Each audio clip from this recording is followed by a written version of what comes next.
Very good afternoon, friends.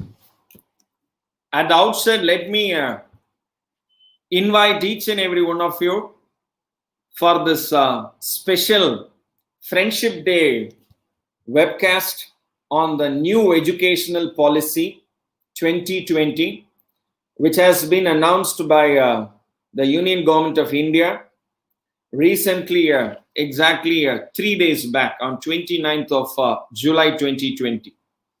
And even yesterday, Saturday, our Pradhan Mantri, Honorable Prime Minister of India, addressed the nation about the important aspects on this new education policy 2020. Today, we are going to have a very interesting webcast on this particular policy, tracing the developments, especially with respect to the various stakeholders' interest which has been considered in bringing out this policy, and also keeping the vision of India 2030 and steering the youngsters in a right path. We must thank Union Government of India and also the chairman of this particular committee, Dr. Kasturi Rangan, for bringing out such a wonderful policy. And I'll be giving you the highlights.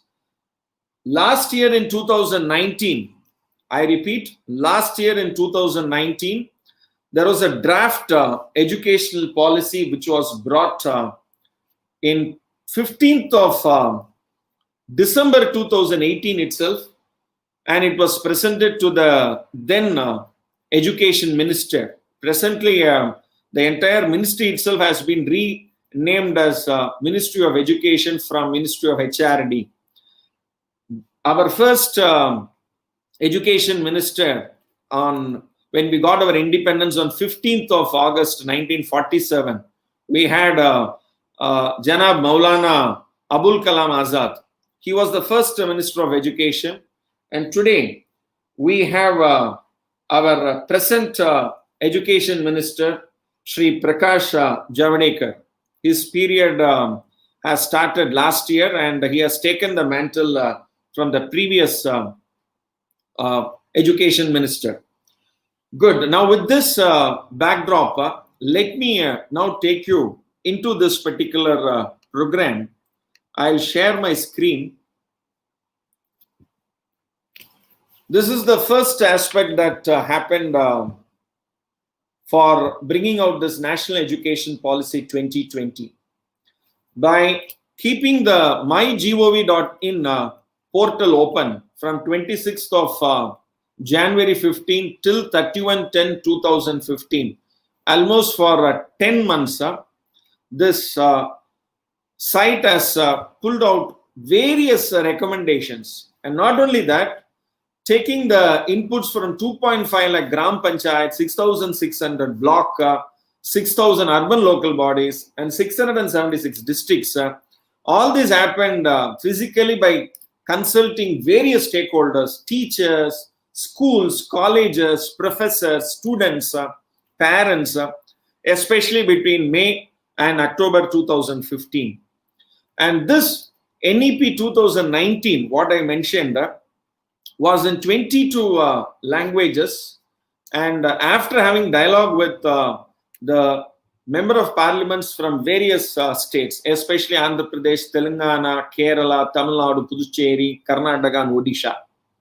And we also had a special meeting of CAB, that is Central Advisory Board of Education, and also the Parliamentary Standing Committee on HRD. And after all this only, this policy has been brought out, and presently, this 2020 policy is an abridged version of 2019 policy by taking into factor the epidemic and pandemic situation circumstances also. The entire focus of this new educational policy 2020 is only quality education. Right from beginning till end, the entire 66 page speaks only about quality education. And I must make one point, maybe I'll have this as an opening point and also my closing remark also. The entire discussion will only be around quality education, access of quality education, equity of quality education to all children. All children. The present 2020, the population is 138 crore population. And India is the second most populated country in the world, having 1/5 of the world population. And you must also recognize one very important fact with respect to India, that 50% of our population, our average age is below 25. And 65% of our population, our average age is below 35. And the average age of Indian, if you take divide by all, okay, 138 crore population, all their ages, it will be only 29. You compare with our nearest, maybe the country, China, it is 37 years. Japan, 48 years. We are the youngest country. And I must also make one observation here, that close to 30% of our population, 30% of our population are in the age group up to 14, or in the age group up to 14, 0 to 14. There are 30% of our population. And there are more than 2,000 ethnic groups. 122 major languages are spoken in our country, and 1,599 other languages are spoken. And they have also identified one major aspect here, that 191 languages are vulnerable and endangered in our country. Vulnerable and endangered means we will forget about that language at all. And this is not an ordinary report. UNESCO, the United Nations Educational, Scientific and Cultural Organization, they have actually given this report that more than 190 languages are endangered in our country. Indian languages are endangered. So keeping all this in mind, their focus is universal high quality education. That's the best way to make our country soar forward, developing and maximizing our country's rich talent and resources. So this is the first aspect. And they have also considered UN sustainable goals. There are 17 goals of United Nations Sustainability Development Goals. Please look at item number 4. Item number 4 is quality education. So that's what they have taken. And that is there in the preamble of this NEP. Now, SDG 4. That SDG 4, they have made it as the first paragraph. Yes, that is 2030 agenda for the entire globe, and this entire national education policy also focused towards that, and to ensure inclusive and equitable quality education and promote lifelong learning opportunities for all. So with this background, I'll be taking you into this topic for our discussion. NEP focus on 4 parts. First is on school education. Second is on higher education. That includes professional education, legal education, everything. Now, myself, I am a chartered accountant in practice, but I have been identified right from day one of my career as a teacher. So I believe in blackboard and chalk piece. And even today, I am recognized as a teacher. And this entire new educational policy has fascinated me, not as a professional, but as a teacher. And I look into this entire aspect of this policy as a teacher, and I visualize what the next 10 years will be. And in that perspective only, I'll be presenting before you my understanding about this NEP 2020. So part 1 is about school education, and I must say they have revamped the entire fundamentals of school education, keeping in mind the need of children, the present day children. When we were in school, the type of education was different, scenario was different, technology was not there. Phone, landline was the only medium of communication. Beyond that, there was nothing. And today it is not so. The technology has created waves and it has reached far and wide. So there is no geographical barrier today. So keeping that in mind, the education system, they have actually identified what and all they have to focus, especially with respect to school education. higher education, and other key areas of focus, especially with respect to other infrastructure. I'll just share with you highlights alone, because I don't want to spend your Sunday on so much of time on this, but I will assure you, whatever time you'll be spending with me for the next 60 minutes, I'll make it most important and interesting, and not only that, it will be most valuable for each and every one of you. This is the first point I want to share with all of you guys with respect to NEP. Point number 1, 10 plus 2 has now become 5 plus 3 plus 3 plus 4. 10 plus 2 is 12. We know the arithmetic. What is 5 plus 3 plus 3 plus 4? It is 15. So 10 plus 2 has now become 15. That means 3 years. Has they gone forward or backward? They have gone backward. Generally, the first standard will start in 6th year. I repeat, the 6th age, what you call the age. Now they have gone 3 years back. They say, please look at this sentence, foundational literacy. This 4 level is called foundation FPMS. You can remember this as FPMS, foundation, preparatory, middle and secondary. They made one point very clear in para 2.2 of the NEP 2020. The highest priority of the education system will be to achieve universal foundational literacy and numeracy in primary school by 2025. From here, another 5 years time. From here, another 5 years time. And please look at that, the small box which I have given. All state and union territories immediately prepare an implementation plan. And I want to make one observation to all of you. This is a policy which is announced by central government. Is education a union list under constitution or state list or under a concurrent list? It was under state list. It was under state list till 1976. And our honorable late Pradhan Mantri Indira Gandhi ji bringing a 42nd amendment in 1976, 5 state subject has been made concurrent subject. Forest, weights and measures, education has been brought under concurrent list.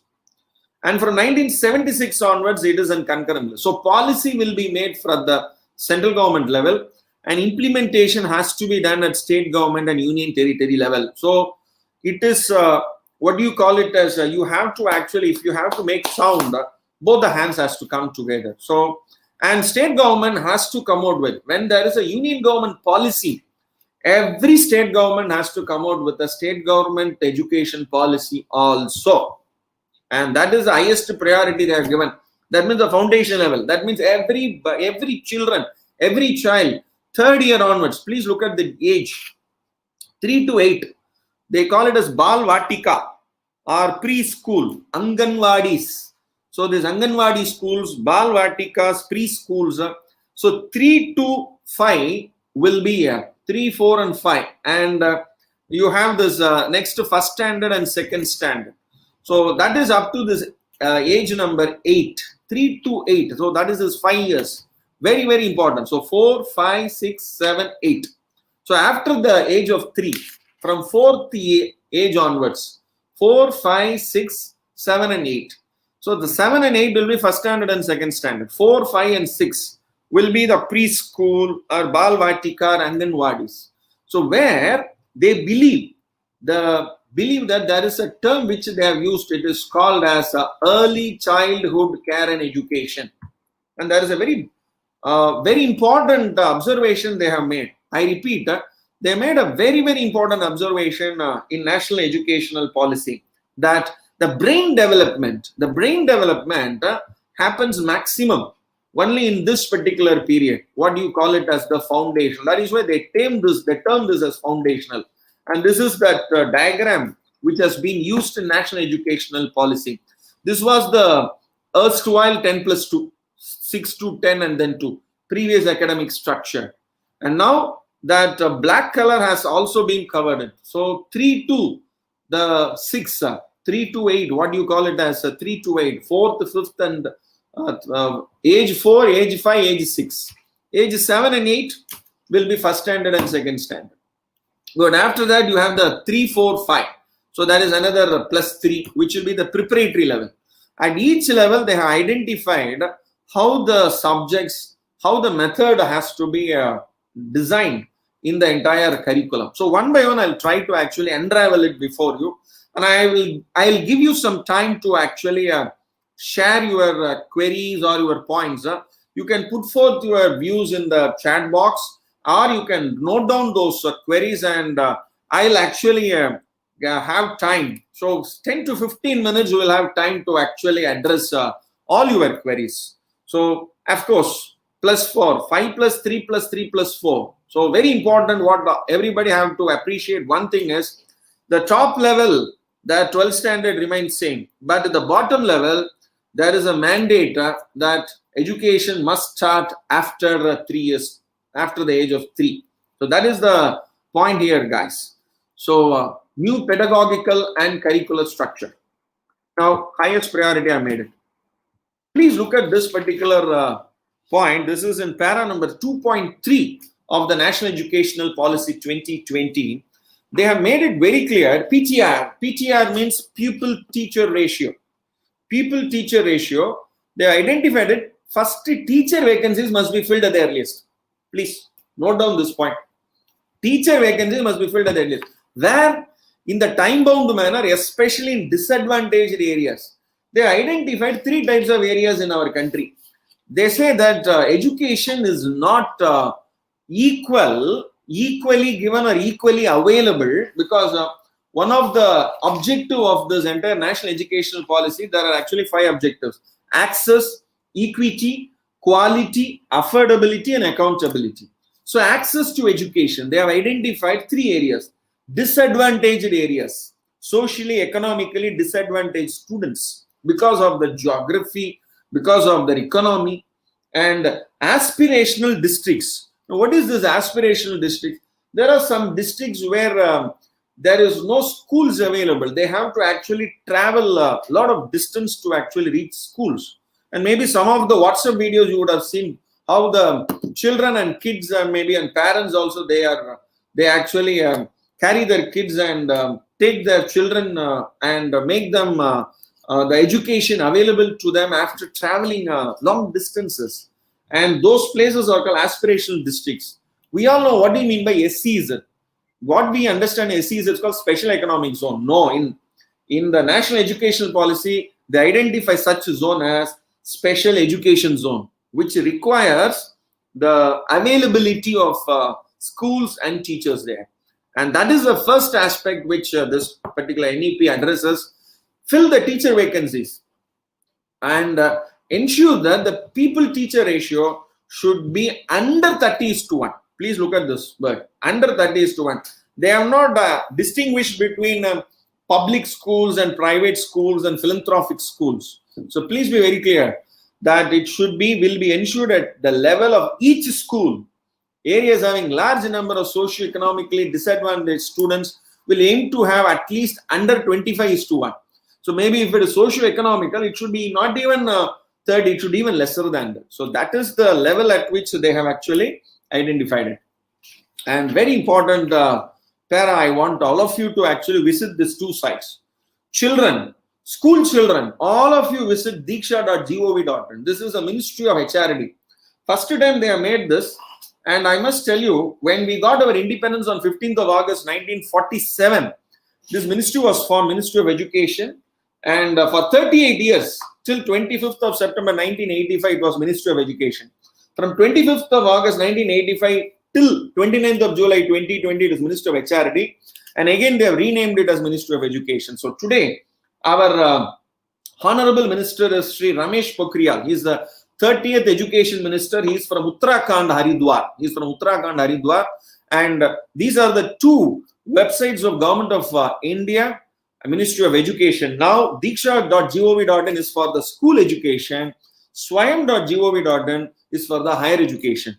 Already, teachers. Now, to whom this repository is? Repository means place where the subjects are available for students, teachers to actually share. Technological intervention to serve as aids to teachers and to help bridge any language barrier that may exist between teacher and students will be piloted and implemented. Already in diksha.gov.in, swayam.gov.in, already contents are there. For example, in swayam.gov.in, already 1,600 digital courses are available. Certificate courses, diploma courses are available. 4-week course or 15-week course are already available. In diksha.com, already the various videos are available and test mechanisms are available, and that can also be connected to your mobile phones. And diksha.gov.in app can also be, Diksha app can be downloaded. But you have to be careful when you download, because there are many fake apps are also there, like Diksha and Swayam. So please be careful when you download such apps. So ECC, I have already mentioned it.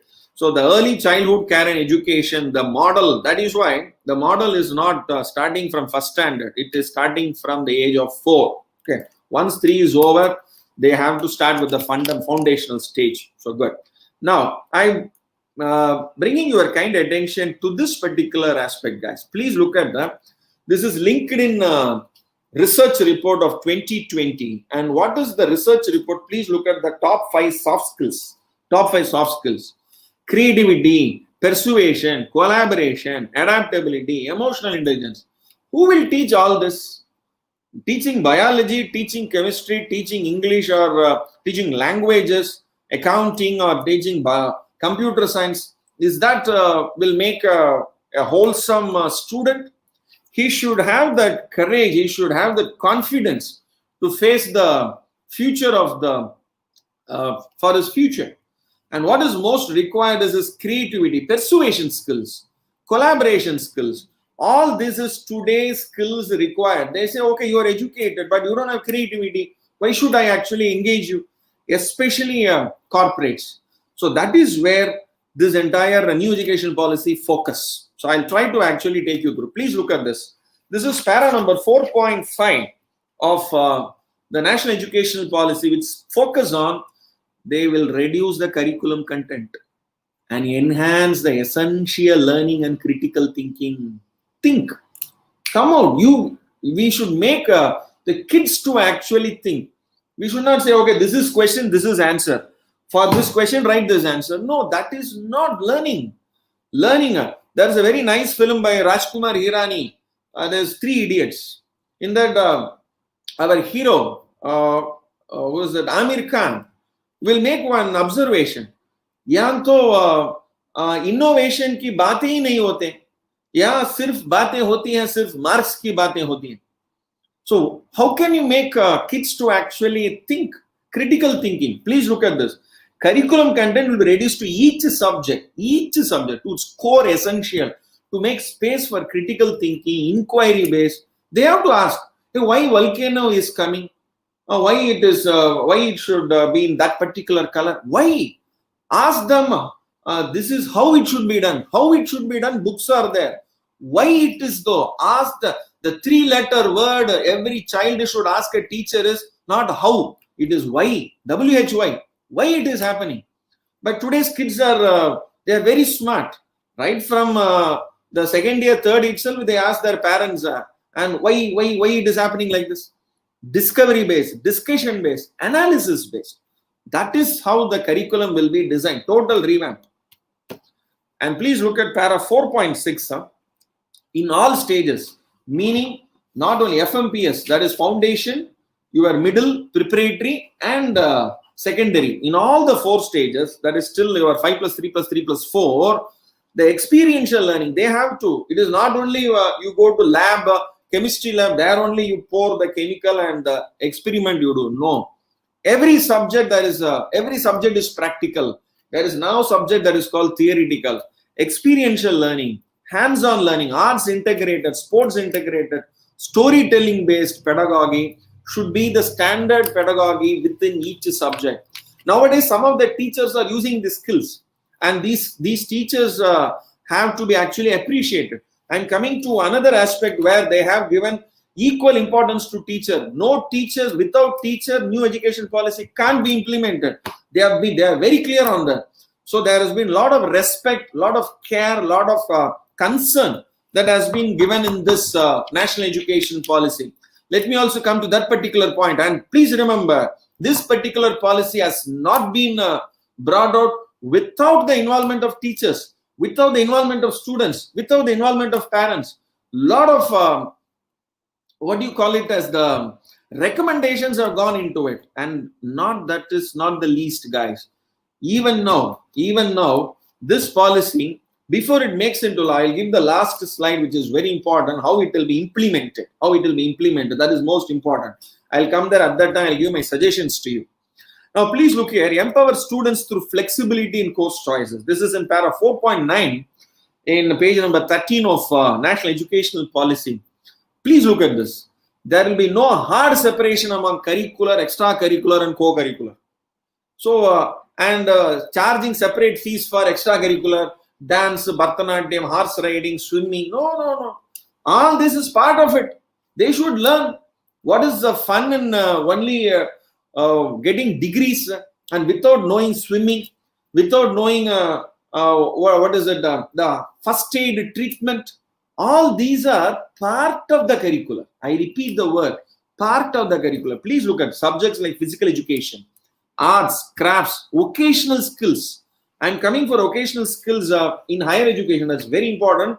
And you'll be alarmed by the statistics which I will be sharing with you. Very alarmed. And India is the backward. I will say the backward in vocational skills. Today we have engineers, but we don't have electricians. We have what do you call it as mechanical engineers. We don't have plumbers. So very pathetic. And there are countries where plumbers earn more than the engineers. The watch repairers earn more than your computer science engineers. Vocational skills is very important. And how many of us we know this? And when I read all this educational policy, I wish I become a baby and I join these courses right from my 4th year and learn all this. Multilingualism. I want to make one point very interesting to all of you. I already made this point at the beginning. I said there are 122 major languages in India and 1,500 other languages as per 2001 census. And more than 190 languages are endangered. And you know one thing? Out of 2011 census, 43% of our Indian country, they speak Hindi. Second, which is the next top 5 languages spoken in our country. First is Hindi. Second is Bengali. Third is Marathi. Fourth is Telugu. Fifth is Tamil. Sixth is Gujarati. Seventh Urdu. Eighth Kannada. Ninth Odia. 10th Malayalam. And Sanskrit, my goodness, 0.002% of our population only speaks Sanskrit. It is only hardly 25,000 and less of our population. Out of 138 crore population, they speak Sanskrit. And they made one point very clear to all of you. I must make this. Sanskrit will thus be offered at all levels of school as an important enriching option. I repeat this word, enriching option. Media and the politicians, whoever they actually make this, I don't know whether they read this and then they give a comment. I'm not aware of it. But maybe if we read this, we will actually understand the reality. 4.17. Para 4.17 speaks about Sanskrit, guys. And it should be given as an enriching option, including as an option in the 3-language formula. That is the point. And please look at this. There are mother tongue will be there and local language will be there. Maybe you are born in Punjab, you are a Punjabi, you speak Punjabi at home, your mother tongue is Punjabi, but you actually come to Karnataka. And what is the Karnataka's local language? It is Kannada. So there, if you actually join a school, they will they teach you in mother tongue? Your mother tongue is Punjabi, but they don't have the facility to teach Punjabi. So what is the local language? And by default, local language has to be learned. So please look at the 4. It is not mother tongue. Wherever possible. This word is very important. Wherever possible. Schools, the medium of instructions till the grade 5, but preferably till grade 8. Now, grade 8 means what? Grade 8 means up to middle school. Foundation, preparatory and middle. Foundation, preparatory and middle. That is up to grade 8. So, and beyond also will be home language, mother tongue, local language, regional language. So any of this. So what is the most suitable? So this is where state government has to come together, sit, understand. The central government has given a policy. State government also has to design to their requirement a policy in tune, in sync with this. So wherever possible, the medium of instruction. So when the medium of instruction is local language or mother tongue. Mother tongue, maybe if the predominantly that places, for example, if it is Kashmiri, if it is Orissa, it is Odia. So then the Odia language, everybody, that's actually maybe the mother tongue and also maybe the local language. So that is why home language, mother tongue, local language and regional language. My mother tongue is Marathi. So can I actually expect Marathi to be taught in Tamil Nadu? No, I don't know how to write Marathi. I don't know how to read Marathi because I speak Marathi at home. But I have not been taught the medium of instruction, because what is the medium of instruction in Tamil Nadu? It is only Tamil, the local language.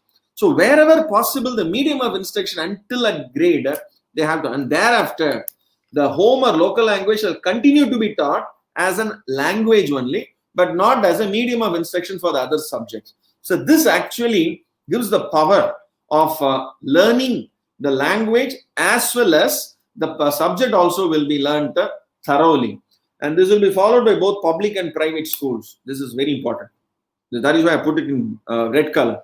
Every school, they can't say, no, our medium of instruction is English. No, that can be after grade 8 or after grade 5. Till grade 5, medium instruction should be home language, mother tongue, local language or regional language. Why? That is the most comfortable, because once the child goes out, once the child interacts with the neighbors, friends, they don't interact with English.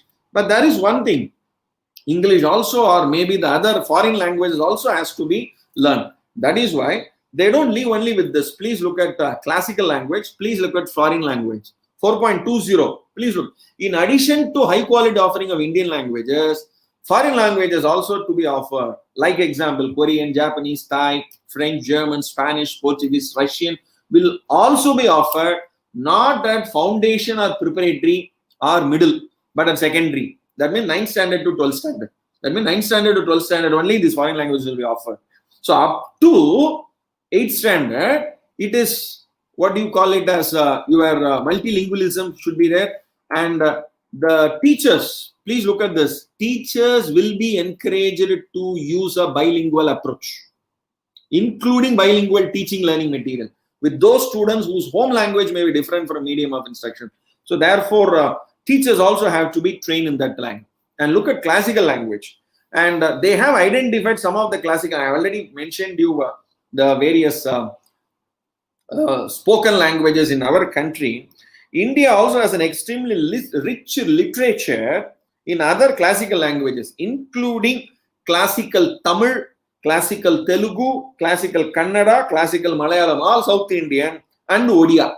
These 5 they have identified as classical languages. And please look at this. For the enrichment of children and for the preservation of this rich language and their artistic treasures, all students in all schools, private or public, will have the option. Language, they have only brought it as an option, but with respect to medium of instruction, it is not an option. We'll have the option of learning at least 2 years of classical language and its associated literature through experiential and innovative approach. So not the so boring. Language henceforth may not be a boring subject at all. And I actually envy all those young boys and girls and children who are going to learn under new educational policy, because the learning and schooling will be going to be fun. They will actually love to actually be in school and to learn because of the experiential and innovative approaches through integration of technology, with the option to continue from middle stage through secondary stage and beyond. Very, very interestingly, they have done this. And I want to make one observation here in 4.41 para. Very interesting point. Half an hour is over. Another half an hour only I will discuss, not more than that. And after that, we'll have some 10 to 15 minute Q&A, guys. 10 to 15 minute Q&A. It is proposed to set up a national assessment center. Now, I want to make one point. It's called PARAC. It's called PARAC. And what is this? There will be a, what do you call it as? We have this state boards, we have central boards, we have examination, the state board, central board, that board, this board, every boards are there. Now, they are going to come out with a national assessment center. So, and that means the examination is going to be at par across the country. And it is proposed to set up a national assessment center as a standard setting body under the Ministry of Education that fulfills the basic objective of norms, standards, guidelines for student assessment and evaluation of all recognized school boards of India. So you can be matriculation, that, this, all, whatever the name you give, guiding the state achievement survey and undertaking the national achievement survey, monitoring achievement of learning outcomes in the country, and encouraging and helping school boards to shift their assessment pattern, very important, towards meeting the skill requirements of 21st century. So this is a national assessment center which will do the performance assessment, review and analysis of knowledge for holistic development. Now, who will conduct the exam is an important question.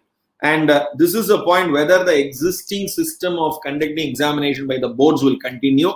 This is a place where there is a super body, super assessment body that will come, encouraging and helping the school boards to shift their assessment pattern towards meeting the skill requirement. So whether NAC will conduct the exam or NAC will be the super regulator and will make these school boards will be the agencies of NAC to conduct the examination. So the existing method of conducting examination may continue, but the norms, standards, procedure, assessment patterns, everything will be only be designed by NAC. So that is how this paragraph conveys to me. But beyond that, there is one more para I want to share with all of you. That is the next para, which is 4.42. The principles for university entrance exam. Because once you know about the school examination or school final examination, then comes the, what do you call it as the entrance exam, will be similar to this paraka. There will be a national testing agency that will work to offer a high quality CAT, common aptitude test, as well as specialized common subject exams, maybe even engineering, in law, in all other the verticals, humanities, language, arts, vocational subject, at least twice every year. So please understand there are two things. One is called NAC, National Assessment Center. Another is National Testing Agency. So the entire concept of what do you have this, the school final examination, board examination is now going to be centralized, and there is going to be a super regulator. Second, with respect to the entrance examinations, university entrance examinations, various professional courses, entrance examination, there is going to be a national testing agency which will offer a high quality common aptitude test. So all revamping is going to happen, and maybe in the days to come, we will actually see a totally a varied approach with respect to these kind of examinations and these kinds of the entrance examination. Now, please come to 4.43 para. This is with respect to the gifted students, especially those who have very good talent, swimming, singing, dancing, lot of talents are there, drawing.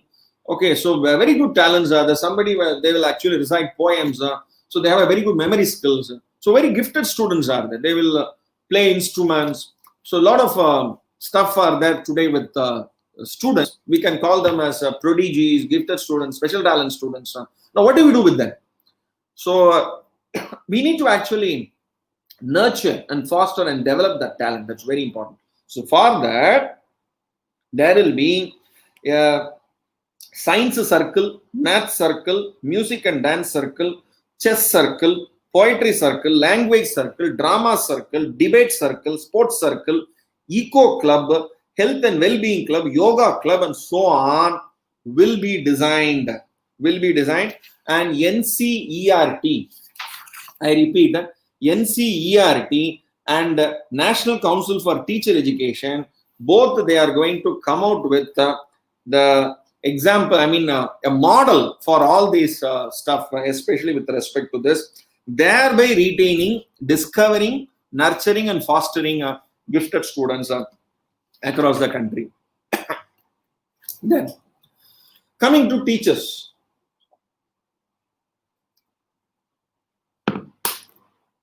Today, A first standard teacher compared to the 12th standard teacher, there is a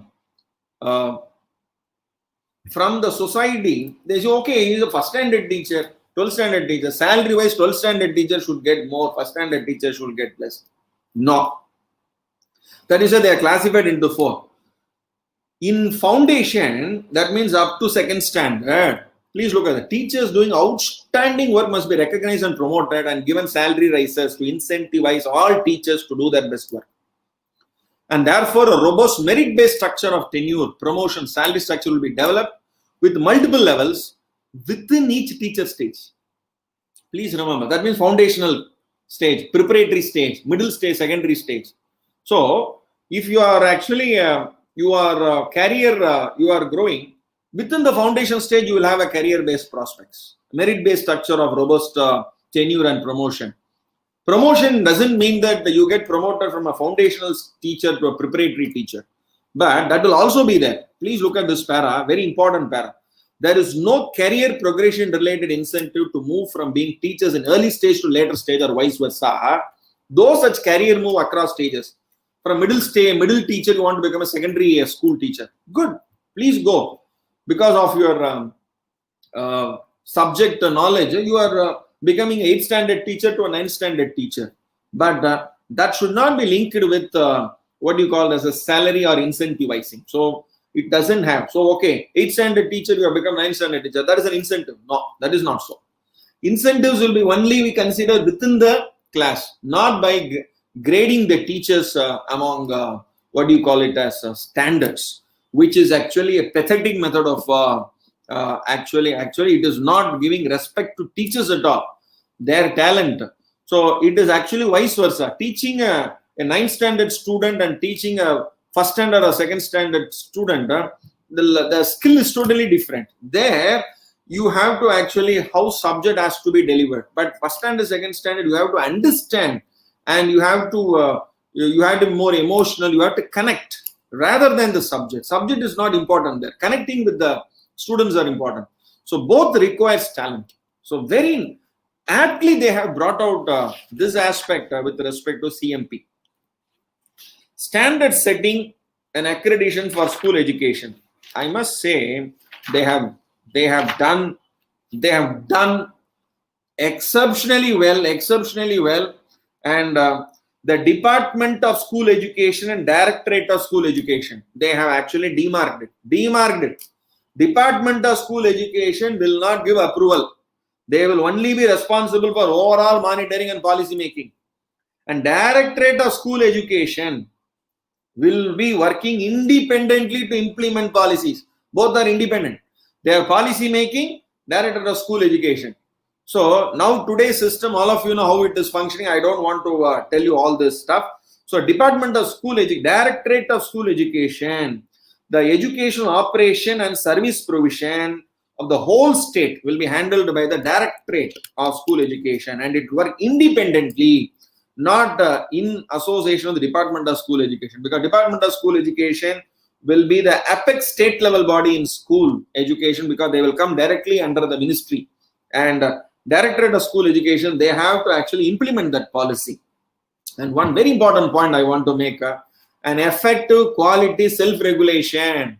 We speak about income tax self-assessment, GST self-assessment, everywhere it is self-assessment, and the standard settings are there. And let the standard be set and let the institution follow that. Self-regulation or accreditation system will be instituted for all stages of education, including preschool, private, public, philanthropic, to ensure compliance with necessary essential quality standards. And it will be done through self-regulation accreditation system through technology.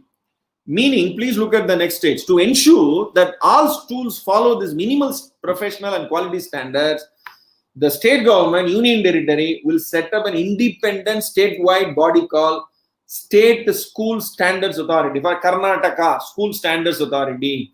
Andhra Pradesh, School Standards Authority. Maharashtra, School Standards Authority. They will actually, so you have now 3 separate bodies which will work it separately. Department of School Education, Directorate of School Education, and the respective State School Standards Authority. This authority, whatever the standard they prescribe, has to be followed suo motu. There's a minimum set of standard like safety, security, infrastructure, teachers, and financial probity, sound process of governance. Everything will be followed by all schools. No distinction. And the framework for this parameter will be created. This para is very important. Actually, I like this last para. These parameters, and it is not, once the national education policy has been given, there is a hue and cry across the country saying that a lot of things has been done. No, please read this last para. Framework will be created by SCRT, State Council for, we have NCRT like that, you have state, like you have Karnataka Council for Education, Research and Training. What they are doing actually? They have been given work now. Lot of work is there in consultation with stakeholders. Who are those stakeholders? Teachers. All teachers, all schools. They have to actually give recommendation. Lot of work is there. So the picture abhi baki hai, picture abhi shuru hui hai. Just now the picture has started. Okay, good. This is an important point, guys, with respect to higher education. N number of colleges. They made it one very important number. College means it should be multidisciplinary. University means multidisciplinary. Higher education institution means multidisciplinary. What do you mean by multidisciplinary? They should offer all. Like a university. University, you will have a literature department, chemical department, you will have a printing department, you will have an arts department, you will have a science department. So multidisciplinary. Universities must be multidisciplinary. Colleges also must be multidisciplinary. So there is no arts college, there is no science college. No. That arts science distinction and all will be gone henceforth. Colleges also has to be multidisciplinary. I repeat, colleges has to be multidisciplinary. They have made it very clear. The main thrust of this policy, please look at this, regarding higher education is to end the fragmentation of higher education. Small. Oh, there only 500 students will be there. 700 students will be there. Hundreds of students and all, not. To aim at 3,000 or more. That's the number. And when that is possible, when you have multidisciplinary, to end the fragment by transforming higher education institution into large multidisciplinary university. So people have now come together. So now I have some money, some infrastructure. So let me actually start education institution. No, education institution henceforth will it be money-making business? It is $1 million question. It's $1 million question. With this national educational policy, with the intent of making money in education, is actually the dream will be actually shattered. This is not a money-making place. This is a place where money has to reach people in the form of benefits to the beneficiary. So that is where this policy is actually transforming the thought process itself and the structure everywhere there. And this is by only using one hand, sound will not come. Sound will come only when both the hands they come together. And this is state government and this is central government. Then only the sound will come. So the next important role after national education policy is with state government. Okay. So towards a more holistic and multidisciplinary education, this is in para number 11.8. Here, the credit-based courses, they are bringing it. Now, when the moment you say multidisciplinary, there is a big challenge. The big challenge is, even for the existing institution, what is the biggest challenge? How do I bring the faculties? How do I bring the experts in a multidisciplinary way? What do you mean by multidisciplinary? I will have humanities, I will have arts, I will have science, I will have all the students, different students will come with various dreams. And I am an institution, I will be able to fulfill all the dreams. But I may not have all those facilities. The moment you don't have all the facilities, you lack. That doesn't mean that you are not an institution who can offer that. So that is a place where credit-based courses they are going to bring. And credit-based courses, it should not be only restricted to institution, but also for the other subjects, where they cannot give a holistic approach. Please look at the word holistic approach. So with respect to technical education, they have to necessarily have the respective faculties. But with respect to holistic education, means apart from the technical education, they must also be given education in environment, value-based education, community engagement and service education. Now, how the colleges will be able to, or institution, university will be able to cater this? They said, don't worry. So that is a place credit-based courses will be given. Now you have various, what do you say, this Swayam portal. Swayam portal is a credit-based courses. So universities and colleges, they can give those credits if the student, they finish that particular 3 weeks or 2 weeks or 4 weeks courses in respective environment education. For example, what is environment education? Climate change, pollution, waste management, sanitation, conservation of biological diversity, management of biological resources and biodiversity, forest and wildlife conservation, sustainable development and living. In all this, there should be a credit marks he should have scored. So that makes a human being a complete person. So today we speak about don't put the waste, plastic ko mat use karo. So all those stuff you are saying, and we say Swachh Bharat. Why Swachh Bharat has to come? We were a country where we used to keep our home also clean, outside the home also clean, the roads clean. But why today it has happened? Because we have forgotten value-based education and environmental education, community engagement and service. We have forgotten. And that is not required. Only marks are required. Only marks are required. Only marks are required. With the marks, what fun they will do? The entire system has made students to actually become only mark focused and left the major aspects. What are the other aspects? He has totally left it. So good thing the national education policy is bringing back all those fundamental requirements, the fundamental foundation, and credit-based courses will be considered by every university, has to be considered by every university, and by the multidisciplinary colleges. Now, with respect to environmental education, I gave an example. Value-based education, please understand, value-based education is humanistic, ethical, constitutional, universal human values of truth, righteous conduct, peace, love, non-violence, scientific temper, citizenship values. All this stuff is value-based education. Good. Now come to more holistic and multidisciplinary education with respect to degree and masters. Now, henceforth, how degree will be there? It will be a 3-year degree or a 4-year degree. I repeat, it will be a 3-year degree or a 4 degree. We have come to 12:50. I'll take maximum another 5 minutes to 10 minutes. After that, we'll have a Q&A. What is a 3-year degree with multiple exit options? First year, you are going to complete it. Okay, you go. Take a certificate.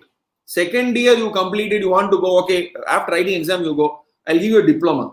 Third year also, you complete it and go. I'll give you a bachelor degree. Now, sometimes you can do a 4-year degree also. Like you have the honors degree and all. Some of the universities, even today, they offer that 4-year. That 4-year degree is actually a 3+1. A 3+1, that 1 year is actually a research program. Maybe if you want to do a master's and you want a PhD, you can actually choose a 4-year duration degree. And please look here. That is called 3+2 or 4+1. So what is that +2?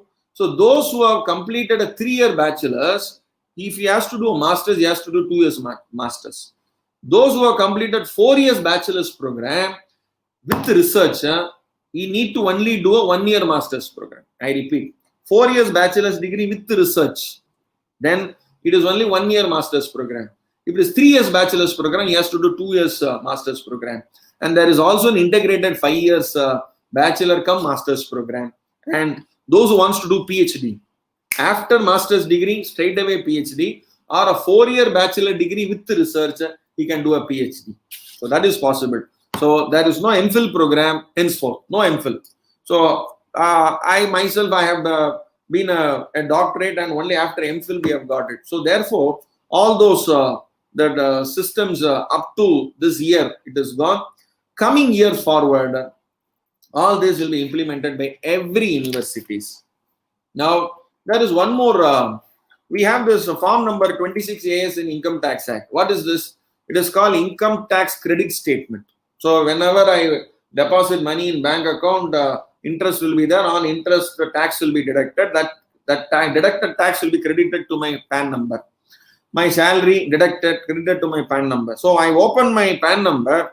So many tax will be credited to my account. So, similarly, there will be a credit courses. Means, so wherever I do my credit courses, there will be a separate unique ID for me, a student ID for me. In the student ID, all those credit will be available, and I need to give a ABC, a printout. Give me your ABC printout. What is ABC? An academic bank of credit shall be established, which should digitally store the academic credit earned from various higher education institutions. So you need not produce henceforth certificates. That ABC is enough for you. So the degrees from HCA can be awarded taking into account credits. It is like your bank account. So that these are all the credits you have earned. So very interesting model they have brought out with respect to holistic multidisciplinary education with respect to degree and masters. Next, I am coming for the vocational education, para number 16. I want to make one observation, guys. Vocational education is perceived to be inferior to mainstream education. What is vocational? Learning Veena, learning tailoring, learning plumbing, learning electrical works. Is it inferior to the main education?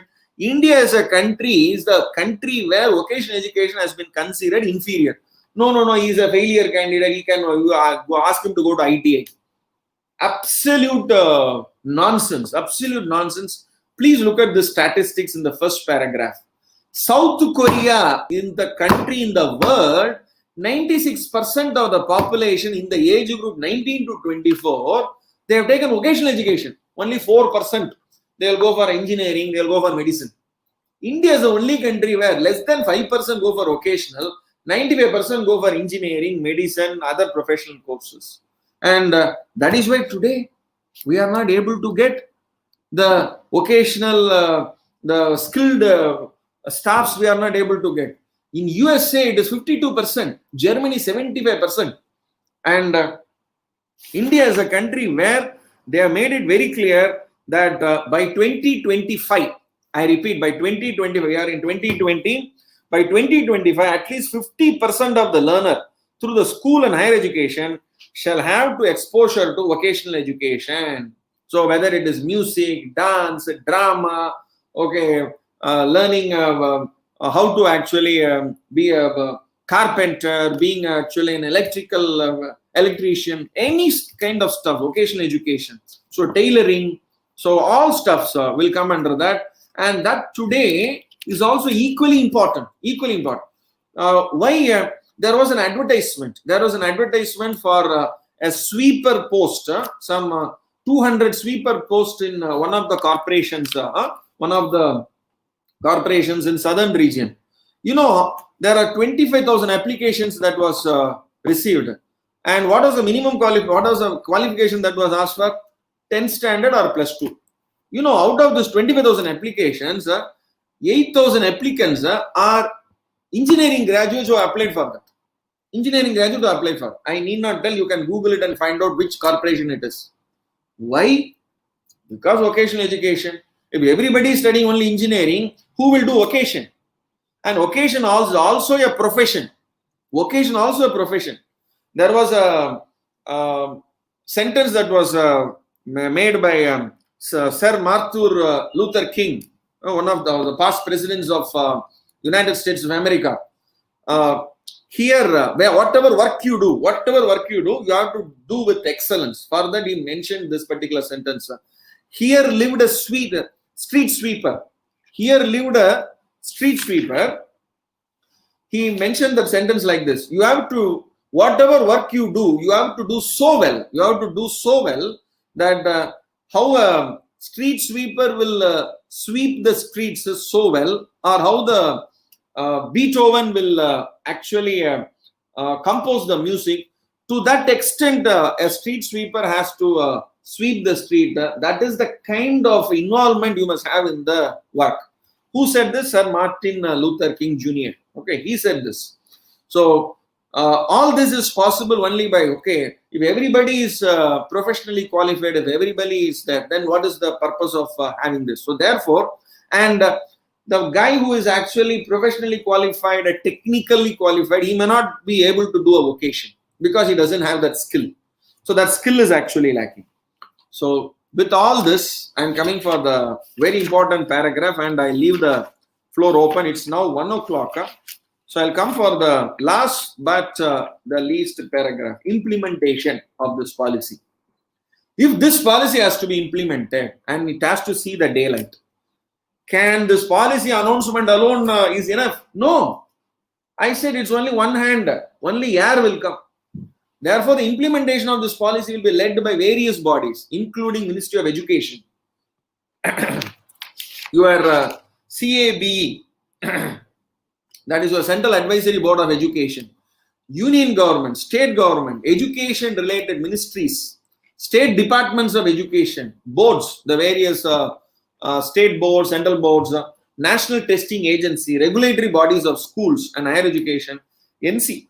ERT, SCERT, schools, higher education institutions, along with the timeline and a plan for review, in order to ensure that the policy is implemented in spirit and intent, though coherence in planning and synergy across all these bodies involved in education. So they have made it very clear that this policy is, if you feel, is one of the best policy.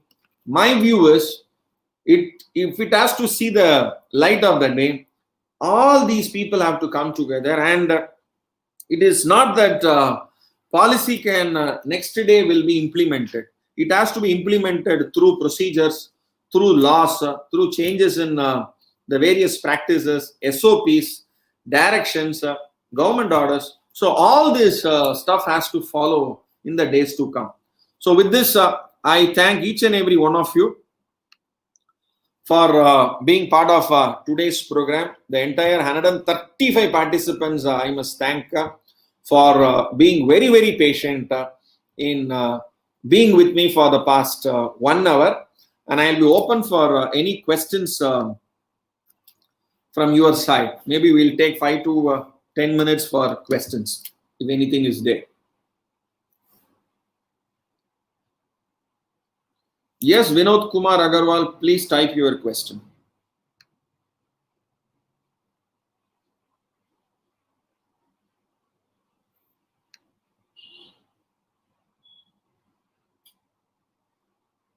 Geeta Sridhar has a question. I am a faculty or trainer for college, pass out and professional. Okay, you don't have a question.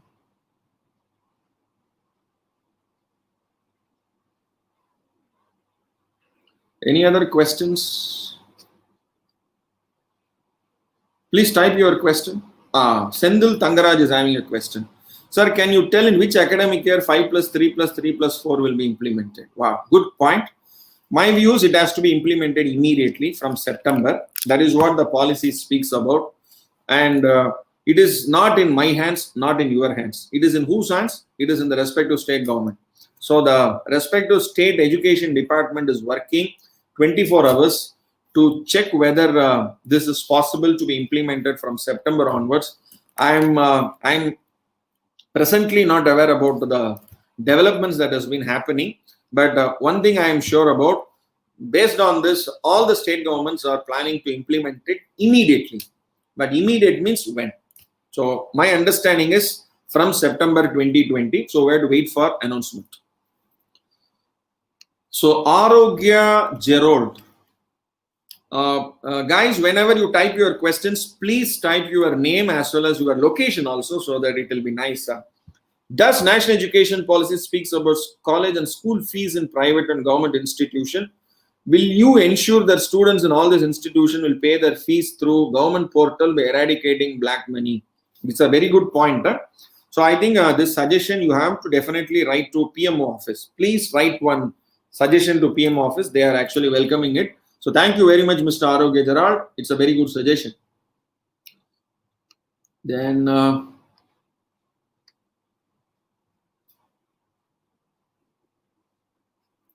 So Maitreya, is there any provision specifically made for professional education, recognizing them as valid for masters or PhD?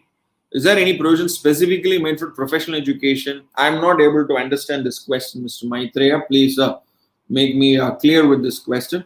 Mahesh Gupta is making one question. How much time will be taken by government to implement this? So this is a question you have to ask to government of the respective state government. So Vinod Kumar Agarwal, Kashra, let me know whether the students who are in grade 3 will have to follow new policy, and also medium of delivering speech for other subjects will be okay. Good point. As I told you, Mr. Vinod Kumar Agarwal, this policy will be implemented in immediate effect by the respective state government in consultation with the stakeholders, that is schools, colleges, teachers. So that is the process which will be happening in the coming months' time. So we have to wait and see the announcements from the respective state government. Vinod Kumar Agarwal. Ram Mohan Reddy, I have interest to start school. Is it right time for me? So you mean to say you want to start a profit-making school or a philanthropy? You want to do it as a charity? You are not very clear about it, Mr. Ram Mohan Reddy. Sir, what is needed for studying Sanskrit? Interest. Only interest is required. So they are not saying that Sanskrit is compulsion. They say Sanskrit is an option which has to be given. I repeat, Sanskrit is an option. I told you out of 138 crore population, only 25,000, maximum 25,000 only are using Sanskrit, which is 0.002%. Very, very small, minuscule percent. And Sanskrit is those who are able to learn Sanskrit, they will be a very good computer programmer also. So all these benefits are there. So that is why, unless otherwise that option is there, how people will learn. So today, what is the option to learn Sanskrit? You have to only learn it off the school. So out of your own interest, you have to learn Sanskrit. It is not a medium which is taught in school. So that is one thing which our cultural language, they are actually bringing it back as an option. They are not bringing it as a mandatory. They are giving it as an option. And what is the question? I think I left it. Sir, is schools available with local languages in all subjects? What do you mean by local language? Which state you are from? You have to mention that. Is there extra language for 11th standard? Good question. Rupa Krishna, is there any extra language for 11th standard? In the existing system, whatever the languages they are offering, that will continue. The extra language will be only as an option. They don't say that whatever system you have been following, that has to be disturbed. What they say, you please offer additional. For example, you want to learn Gujarati in your secondary, 9th standard to 12th standard, you want to learn Gujarati. Unless another that has been offered, I will learn. At least in southern India, they should offer languages, then only people will learn. So therefore, extra languages is not mandatory. They say 3 languages has to be offered. That is called first language, second and third language. 3 languages, and all 3 will be optionals. The implementation commences this year and full-fledged implementation next year. So that is my understanding also, Gita Sridhar. Thank you very much. Sir, what is your opinion on the students' willingness to continue or discontinue at any stage of program? Dr. Ravi Kumar, willingness to continue or discontinue. You know, what is this question? Students, youngsters, they have to study. They have to learn. So there is, there is nothing called discontinuing education in any age. And age is not a criteria at all for learning. Even at the age of 60, 70, 80, people have to learn. People have to update. So there is no question called willingness at all. People have to only create their interest to learn. That's all. And now, so far, they have not spoken about some very interesting question and all they have put with respect to fees and all. So those stuff and all, the educational policy hasn't been discussed. They have not focused their aspect there. Did the rule is applicable for the present institution for avoiding money-making mind? Absolutely, especially with respect to what do you call it as revamping the structure, revamping the institutions with respect to giving the approvals and also the examination systems. Many changes they have made. That is Mr. Arun Kumar. And what is the next question? What will be the impact of this NEP 2020 on the stakeholders? It is very positive on students, on teachers, on parents, on society, on government. Everybody will be positively impacted. It is only point that everybody should have is they should have open mind to actually understand this and share your views. Whenever government is asking your views, share your views fearlessly and tell this is what the views of me as well as for my society with respect to this policy. Sumati Meenakshi is asking a question: is the private and public school will be merged in order to have quality of education? Sumati Meenakshi from Private College: no, they will not merge this. Regarding law courses, Revati, correspondence course, any reference in NEP? Nowhere the correspondence course they have actually said that it should not be done. With respect to digital education, they are bringing more thrust, and they say in the event like epidemic or pandemic, digital education should be considered as the best alternative. They don't say that digital education should be mandated. They also make one very important observation that even though digital education we are recommending, we understand there are very many challenges. And digital education has to be implemented after proper pilot studies for online education. I repeat that sentence, which is very interesting. There are numerous challenges for conducting online examination at scale, including limitation on the type of questions, handling network, power disruption, preventing unethical practice. Very big challenges are there. So therefore, parallelly, online and digital education will ensure equitable use of technology, but provided the IITs, NIT, IGNOU, CIET, NIOS, they have to come out with the pilot studies for online education and they have to give the SOP, the standard operating procedure. Digital infrastructure must be put in place, and to the extent possible, the gadgets, the technology devices should be available for everybody. So then only the equity will be there. Similarly, not only the gadgets and the devices, also the connectivity. So gadgets, devices, connectivity, and the standard operating procedures. So unless all these three are in place, seeing the result by implementing the online and digital education, it is only thrusting and it may not give the desired results. So that the national education policy is very clear. And online teaching platform and tools, Diksha and Swayam is going to be the, what do you call it as the standard platforms, the reference platforms for conducting classes, learning, the archive material, and also assessments. So that will be the platform.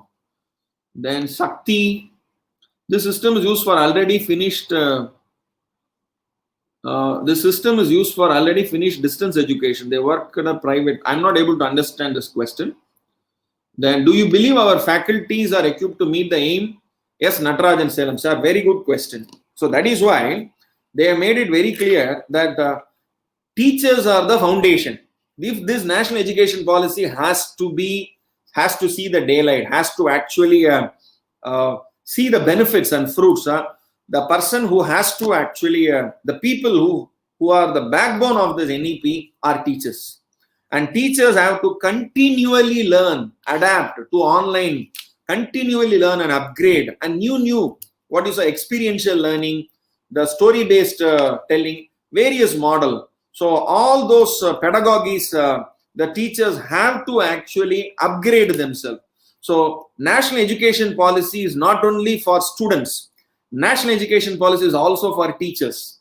And it also informs the teacher that the time has come for teachers to upgrade themselves and come to the level, to the expectation of the national education policy, and thereby they become one of the important, because through them only the medium can actually reach the respective students. So they are the very, very important factor, and that is why with respect to upgrading the skills and recognizing their talent, and also with respect to I was referring to one particular aspect for them, that is with respect to career management and progression. So that national education policy addresses. So thank you very much, Mr. Natarajan, for bringing that to the attention.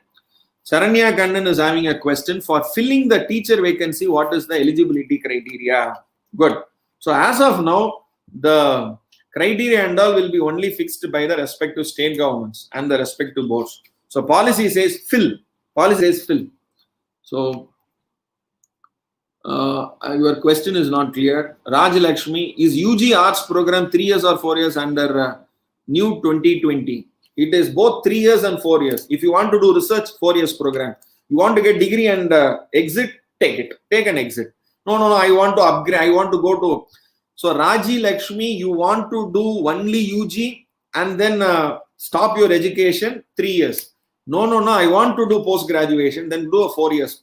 I want to do a PhD after that. So 4 years is the best one. 3 years plus 1 year research.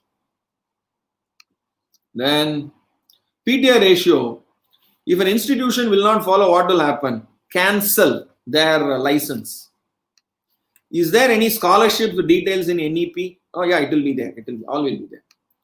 So Rajendra Gaundar, is there any policy for minimum qualification for appointment in higher education? Yes, it will be there. All these are there. So they say without B.Ed, in 2030, the minimum degree qualification for teaching is a 4-year integrated B.Ed. Without that, no teacher. In future, one teacher is must for 25,000. Very good. Good. So thank you very much. If PTR is not following, what will happen? Cancel their license. That's all. So with 80 students, 100 students, 120 students in one class, that is not fair. 30:1 is the ideal ratio. One teacher means 30 students maximum. Only in online, we have 140 participants. That is possible. But in physical classroom, it is only 30:1. Guys, thank you very much. I have taken a lot of your time. It's almost 1:15. And this session will be available in my channel. Please subscribe my channel. All of you, please go to the bottom and subscribe my channel and give your views in the comments in the comment box also. And there is no charges for subscribing. Whenever in future further sessions I do, you will be intimated appropriately. So please subscribe my channel. So thank you very much. And maybe we'll take this last question from Deepa. So what about the criteria for selection of staff, whether PhD, net, set, must, etc.? So all these concepts of selection criteria, it will come in future. So presently they have only given a policy with respect to structuring of from a policy perspective. With respect to implementation perspective, a lot of guidelines will come from UGC. Please wait for that. Okay. So thank you very much. And have a great Sunday and wish each and every one of you a happy Friendship Day. Okay. So thank you very much.